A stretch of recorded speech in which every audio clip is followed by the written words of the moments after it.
ആനച്ചാൽ അയ്യപ്പ ക്ഷേത്രത്തിലെ കൊടിമര പ്രതിഷ്ഠയ്ക്കുള്ള തേക്ക് മരം ക്ഷേത്ര സങ്കേതത്തിൽ എത്തിച്ചു. കൊടിമര ഘോഷയാത്രയുടെ സ്വീകരണ സമ്മേളനം അഖില ഭാരത അയ്യപ്പ സേവാ സംഘം ദേശീയ general secretary advocate D Vijayakumar ഉദ്ഘാടനം ചെയ്തു. അഖില ഭാരത അയ്യപ്പ സേവാ സംഘം 152 ശാഖയുടെ മേൽനോട്ടത്തിൽ പ്രവർത്തിച്ചു വരുന്ന ആനച്ചാൽ അയ്യപ്പ ക്ഷേത്രത്തിലെ കൊടിമര പ്രതിഷ്ഠയ്ക്കുള്ള തേക്ക് മരം ക്ഷേത്ര സങ്കേതത്തിൽ എത്തിച്ചു. തൊടുപുഴ കരിങ്കുന്നത്തു നിന്നും ഘോഷയാത്രയായാണ് മരമെത്തിച്ചത്. ഘോഷയാത്രയ്ക്ക് താലൂക്കിന്റെ എല്ലാ ഭാഗത്തു നിന്നുമുള്ള വിശ്വാസികൾ പങ്കെടുത്തുവെന്ന് ഭാരവാഹികൾ വാർത്താസമ്മേളനത്തിൽ അറിയിച്ചു.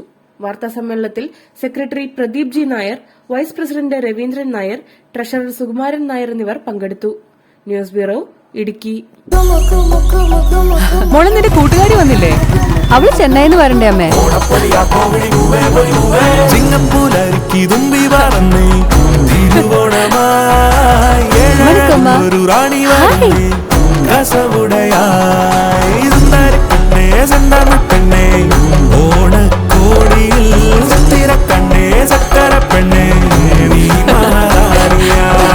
മനം നിറയെ ഓണക്കോടി.